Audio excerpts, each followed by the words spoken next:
I was wrong about so many things. I was wrong about the kind of woman I was. I was wrong about what I could survive. And I was most wrong about him. Let me take you back to the day everything broke open, because that is where this story really begins. Not with the inheritance, not with the gala, not with the moment my husband's girlfriend looked across a crowded room and realized exactly who I was. It begins on a Tuesday morning in November, in a hospital bed in Toronto, with the smell of antiseptic and the sound of sleet against the window, and the slow, terrible understanding that no one was coming. My name is Claire. I am 35 years old. 3 years ago, I was a mid-level project manager at a landscape architecture firm. I drove a sensible Subaru. I made my own granola on Sunday mornings, and I genuinely believed that I had built a quiet, solid, decent life. My husband and I had been together for 8 years, married for 5. We had a townhouse in Leslieville, a joint savings account with what I thought was a reasonable amount in it, and a shared calendar where we tracked each other's dentist appointments. I thought that was love. I thought that was partnership. The accident was not my fault. A transport truck ran a red light at Broadview and Danforth on a rainy Thursday evening, and my Subaru was in the intersection when it did. I don't remember the impact. I remember the rain on the windshield. I remember the light turning green. And then I remember a paramedic telling me to stay still and look at his face. The next thing I was aware of was the hospital ceiling, a morphine drip, and a nurse explaining that I had a fractured pelvis, 2 broken ribs, a serious concussion, and lacerations on my left arm that had required 42 stitches. My husband was not there. The nurse said he had been called. She said someone had reached him at the number on my emergency contact form. She said he had asked whether I was stable, and then said he would come when he could. He came on the second day. He walked in carrying a Tim Hortons coffee, not one for me, one for himself, and he stood at the foot of my bed like a man who had been asked to attend a meeting he found deeply inconvenient. I remember the way he looked at me. Not with fear, not with relief, not with any of the things you expect to see on the face of a person who loves you after they have nearly lost you. He looked at me the way you look at a leaking pipe, like a problem to be managed. He said I looked rough. He said the timing was terrible because things were complicated right now. He said he had a lot going on. I asked him what that meant. He said he would explain everything when I was feeling better. He left 40 minutes later. He did not kiss me. He did not hold my hand. He took his coffee cup with him. I told myself there was an explanation. I told myself stress does strange things to people. I told myself 8 years meant something. I lay in that bed with my pelvis held together with hardware and my ribs screaming every time I breathed too deeply, and I made excuses for a man who could not be bothered to sit beside me. My older sister came from Ottawa the next morning, and she was furious in the way only she knows how to be quiet and thorough, like a woman taking inventory of a crime scene. She sat next to my bed and held my hand and did not say a single bad word about my husband, because she knew I was not ready to hear it yet.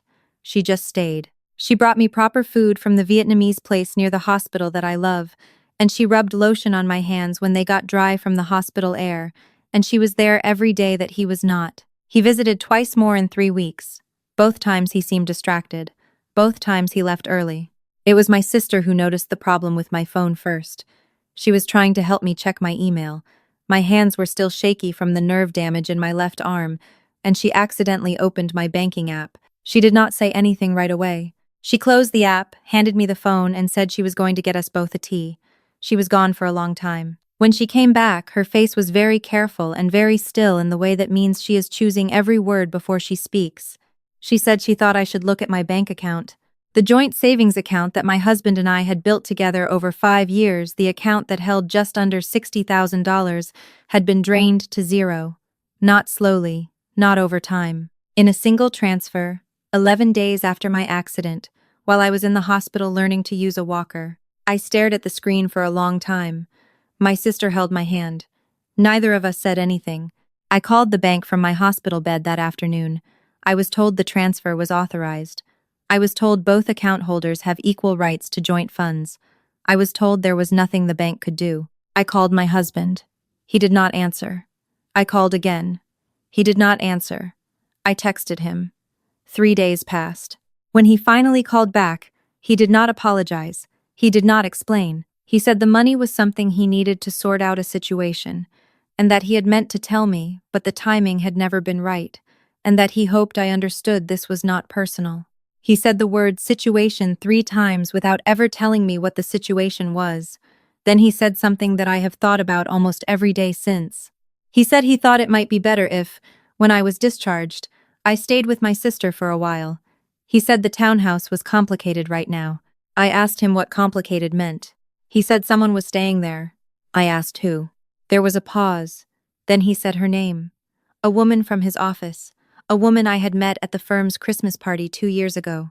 A woman who had shaken my hand and told me I had lovely hair. She was not just staying there. She had been there for 7 months. Before the accident.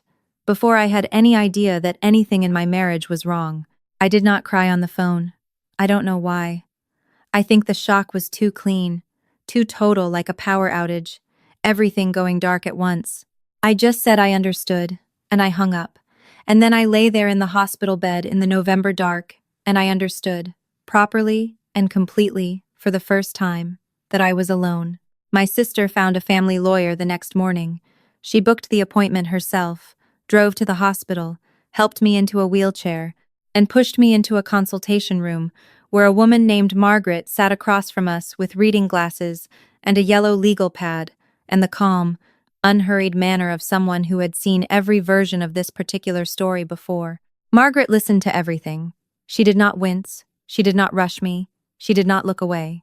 When I finished, she set down her pen and said, "The joint account situation is recoverable. The fact that he transferred the funds while you were incapacitated and without your knowledge is relevant.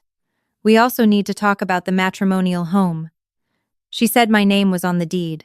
She said he could not simply install another person in our home and tell me to go elsewhere. She said that was not how any of this worked. I left that consultation feeling something I had not felt since the accident. Not happy, nothing like happy, but oriented, like I had been handed a compass in a dark room. I am telling you this part because I want you to understand that I did not sit quietly and wait for things to happen to me. I know that is not the story you expect from someone who has been knocked flat.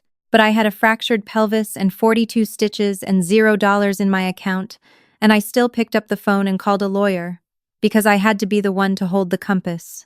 No one else was going to do it for me. I moved to my sister's apartment in Ottawa while I recovered. I was there for 6 weeks. I did my physiotherapy exercises every morning on her living room floor. I video called Margaret every Tuesday. I learned to walk without the walker, then without the cane, then just with a slight hitch in my gait that the physiotherapist said might ease in time. My ribs healed. My arm healed. The 42 stitches became a long, thin scar that I stopped being careful about covering up somewhere around week 4. My husband, my almost ex-husband, had retained a lawyer of his own. He was claiming the joint account transfer had been a mutual decision. He was claiming I had agreed to it verbally. He was claiming a lot of things that were not true, and Margaret was keeping careful notes about all of them. I was not happy during those 6 weeks. I want to be honest about that. I cried more than I expected to. I had nights where I lay awake in my sister's guest room and cataloged every small moment from the last 2 years that I had explained away, reinterpreted, chosen not to examine too closely, and I understood that I had been choosing not to see something very large for a very long time. That is its own kind of grief. Not just losing the marriage, but losing the version of yourself that believed in it. The call from the estate lawyer came on a Wednesday afternoon in January, while I was sitting at my sister's kitchen table trying to eat lunch and not succeeding particularly well. The lawyer's name was Robert, and he was calling from a firm in Vancouver, and he said he was reaching out regarding the estate of my great-aunt Patricia. I did not know my great-aunt Patricia well. She was my mother's aunt, which made her my great-aunt, and she had lived in British Columbia for as long as I could remember. She had never married. She had spent 40 years working in commercial real estate and, apparently, had been extraordinarily good at it. She had died in December at the age of 81, quietly, in the home she owned outright on Vancouver Island. I had met her exactly 4 times in my life. At my parents' anniversary party when I was 12, at my grandmother's funeral, at my own wedding where she had pulled me aside, pressed my hands between both of hers, and said in a low voice that I should always keep my own money, and once more, 2 summers ago, when she had visited Toronto for a week and we had had dinner together. That dinner had lasted 4 hours. We had talked about her career, about the city she'd built a life in, about the way the real estate market had changed over the decades. She had asked me about my work, and she had listened carefully, And at the end of the evening, she had said I reminded her of herself when she was young. I had driven home from that dinner feeling strangely moved, without being entirely sure why. Robert told me that my great-aunt Patricia had left me the primary beneficiary of her estate. I asked him to repeat that. He repeated it. He said the total value of the estate, after taxes and executor fees, was approximately $31 million. I put the phone down on the table. My sister was standing in the kitchen doorway. She had heard enough to understand something significant had happened, and she was looking at me with wide, careful eyes. I picked the phone back up. I said, "I'm sorry. I need you to say that number one more time." He said it again. I called Margaret that afternoon. I told her about the inheritance. She was quiet for a moment, and then she said, in her very measured, very professional voice, "Claire, this changes the landscape of your divorce significantly. I want you to listen to me carefully about the next few steps." I listened to her very carefully. The divorce proceedings were already underway, but there is a principle in Ontario family law which Margaret explained to me with the patience of someone who has had to explain it many times, that inheritance received by one spouse is generally treated as excluded property, provided it is kept separate. My great-aunt's estate had come to me alone, named me alone, and had not yet been commingled with any shared assets. If I was careful, if I moved quickly, if I followed every instruction Margaret gave me, this money was mine. I was careful. I moved quickly. I followed every instruction. I did not tell my husband. I did not tell anyone except my sister, Margaret, and Robert, the estate lawyer in Vancouver. I closed my old joint accounts, opened new individual accounts, and began the process of accepting the inheritance into my name only. Robert was efficient and thorough. Margaret was brilliant. My sister made tea and did not ask questions I hadn't invited her to ask. The divorce was finalized in April. My husband received nothing from the inheritance. He did, however, have to account for the $60,000 he had removed from our joint account while I was lying in a hospital bed. Margaret had been very thorough about that, and he was ordered to repay a significant portion of it. I want to be honest, it was not the full amount, and it never will be, but it was something. It was the acknowledgement that what he had done was wrong, written into a legal document and signed by a judge. He did not attend the final hearing in person. He sent his lawyer. I was told, third hand, that he and the woman from his office had gotten engaged. I felt almost nothing about that, which surprised me. I had expected to feel more. What I felt instead, driving away from the courthouse on a bright April morning, was something much simpler and much harder to describe. Like a window had been opened in a room that had been shut for a long time. Like I could finally breathe at the right depth. I spent the spring being very deliberate. I did not buy a yacht or a second home or anything I was supposed to want. I stayed in Ottawa with my sister for another month while I figured out what came next. I called the landscape architecture firm and resigned properly, not dramatically, not with any speech, just professionally and with sufficient notice. I hired a financial advisor named Sandra, who came recommended by Robert, and who had the no-nonsense practicality of someone who genuinely understands that money is a tool, not a personality. Sandra and I sat across from each other for 2 full afternoons and mapped out what I actually wanted. What I actually wanted turned out to be surprising in its simplicity. I wanted to set up a small foundation for affordable housing advocacy in Toronto, a cause I had cared about since my 20s, when I had watched friends get pushed out of the city by a rental market that had no relationship to reality. I wanted to help fund it properly. I wanted to give a portion directly to 3 specific organizations I had been quietly donating small amounts to for years. And I wanted to buy a home of my own, not a townhouse I shared with someone else's name on the deed, not a rental, but something mine, in a neighborhood I actually loved, that I had chosen entirely for myself. I found the house in June. It was a brick semi-detached in Roncesvalles, 2 blocks from the park, with a deep backyard and a kitchen that got the afternoon light. I stood in the backyard the day I viewed it and felt something click into place quietly, the way a good door closes. I moved in August. My sister helped me unpack boxes. We ordered pizza and sat on the kitchen floor among the newspaper-wrapped dishes, and she cried a little and I cried a little, and we didn't say much because we didn't have to. The gala was my sister's idea. She read about it in October, a fundraising event for housing advocacy in the city, the kind of event that the foundation I had set up was already in conversation with as a potential partner. She thought it would be useful to attend. I agreed. I bought a navy dress and made a reservation and didn't think about it very much beyond that. I was not expecting him to be there. But of course, when I think about it now, I understand why he was. He had gotten engaged. He was in real estate. She worked in event sponsorship. Of course, they would be at a housing gala in Toronto in October. The city is enormous until it isn't. I saw him first, across the room, near the bar. He had not seen me. He was talking to two other men and laughing at something, and he looked exactly the same as he had always looked, well-dressed, at ease, utterly untroubled, and for just a moment I felt the old familiar pull of something complicated, the residue of 8 years of a life I had believed in. Then she turned around. She had not changed either. Same highlighted hair, same careful blowout, same excellent shoes. She was scanning the room the way people do at these events, checking who's here, who's worth approaching, who matters, and then her eyes landed on me and stopped. I watched her face change. It did not change the way you might expect. She did not look triumphant. She did not look guilty or caught or even particularly sorry. She looked confused. And then the confusion curdled into something else, something that I recognized, slowly, as the beginning of fear. Because she was doing what I imagine anyone would do in that moment, a rapid, involuntary reassessment.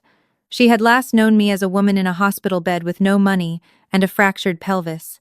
She was looking at me now in a room full of people who had just watched the foundation bearing my great-aunt's name announced as a 6-figure contributor to the evening's cause. She said something to my husband. She grabbed his arm. He turned. I had imagined this moment, in the way you cannot help imagining things even when you tell yourself not to. I had imagined feeling rage, or triumph, or the sharp satisfaction of a debt being paid. I had imagined wanting to say something devastating, the kind of line that lands perfectly and echoes forever. What I actually felt was very quiet, almost peaceful, like standing on a shore after a long swim. My husband looked at me across the room. He looked at the name on the event program. He looked back at me. I watched him do the arithmetic that she had already done the arithmetic about who I was now, what I had, what our divorce settlement had not accounted for because the timing, as Margaret had been so careful about, meant there was nothing to account for. I watched him understand. I lifted my glass slightly. Not a toast, just an acknowledgement. I see you. I am here. I am fine. His face did something complicated that I chose not to examine too closely. Then I turned back to the woman I had been speaking to before a city councilor with whom my foundation was in early discussions, and I re-engaged the conversation. He approached me 20 minutes later. She was not with him. He came alone, as people do when they want to say something without a witness, and he stopped beside me and said my name in the low, tentative voice of someone who is not sure what response they are going to get. I turned to look at him properly. He looked older. He looked, for the first time in as long as I could remember, uncertain. He said I looked well. I said I was well. He said he had heard about my great-aunt. He said he was glad things had worked out for me. I looked at him for a moment. I thought about the hospital bed. I thought about the Tim Hortons coffee he had brought for himself. I thought about the Tuesday morning in November when I had called my sister from a hospital payphone because my cell had died and I could not reach anyone, and I just needed to hear a voice I trusted. I thought about $60,000 transferred in a single click while I was learning to walk again. I said, "Thank you. I'm glad things worked out too." He seemed to be waiting for more. For the anger he had probably braced for, or the coldness, or some form of reckoning he felt he deserved. But I had already had that reckoning, alone and privately, over months, in the small hours of the morning in Ottawa and then in Toronto, in the way that real reckonings actually happen not in a crowded room, not with an audience, but in the quiet where you finally stop lying to yourself about what something cost you and what it was worth. There was nothing left to say in that room that needed saying. I excused myself, pleasantly and without hostility, and went back to my table. Later that evening, after the presentations and the dinner and the very good dessert, I stepped outside onto the venue's terrace for some air. The city was doing what Toronto does in October, that particular quality of cold that is clean rather than bitter, the sky a deep purple-black above the lights. I stood there for a while and thought about my great-aunt Patricia, who had spent 40 years building something entirely alone, who had pressed my hands at my own wedding and told me to keep my own money, who had left me the means to start over before I even knew I needed to. I had set up a bursary in her name through the foundation. It was for young women entering the fields of urban planning and architecture disciplines she had loved and excelled in an era when women were rarely welcomed into them. The first cohort of recipients had been notified in September. I had read their letters of thanks and cried at my kitchen table in a way that felt clean rather than sad. My sister texted me on the way home, "How did it go?" I thought for a moment about how to answer that. I typed back, "Exactly the way it was supposed to," which was true. Not because he was punished, he wasn't. Not in any dramatic or satisfying way. Not in the way the stories usually go. Not because she saw me and understood everything she had participated in. I don't know what she understood, and I find I care about it less than I thought I would. But because I walked into that room as myself, fully and without apology, carrying nothing that wasn't mine. Because the work I had done in the past year had been real, and it was reflected back at me in that room, and he saw it, and she saw it. And the version of myself who had lain in that hospital bed, making excuses for a man holding a coffee cup he hadn't thought to bring for her, that version of me saw it too. I want to tell you something, and I want to say it plainly because I think sometimes these stories dress it up too much in the telling. The money mattered. I know we are supposed to say it didn't, that money isn't everything, that what matters is strength and resilience and the goodness inside you. And those things are true and they do matter. But I will not pretend the money was irrelevant. Because it was not.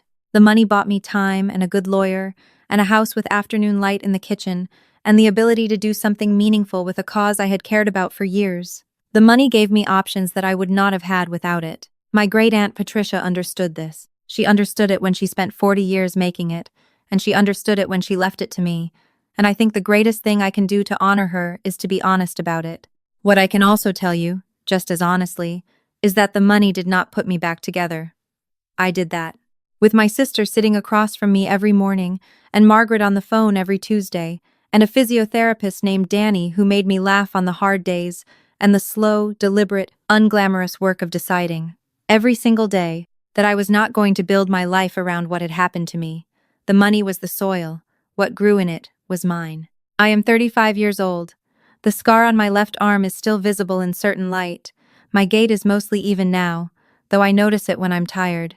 My backyard in Roncesvalles has a garden that I am still figuring out, because it turns out I have opinions about plants that I did not know I had until I had a place to put them. My sister visits at least once a month and always brings something from the Ottawa market that I would not have thought to want but always do. I still make granola on Sunday mornings. I always make enough for two, in case my sister is coming. I drink my coffee at the kitchen table by the window, where the light is good, and I read, and I am quiet. And I do not make excuses for anyone. My great-aunt Patricia left me $31 million and the knowledge that the women in my family know how to start over. I intend to do her justice.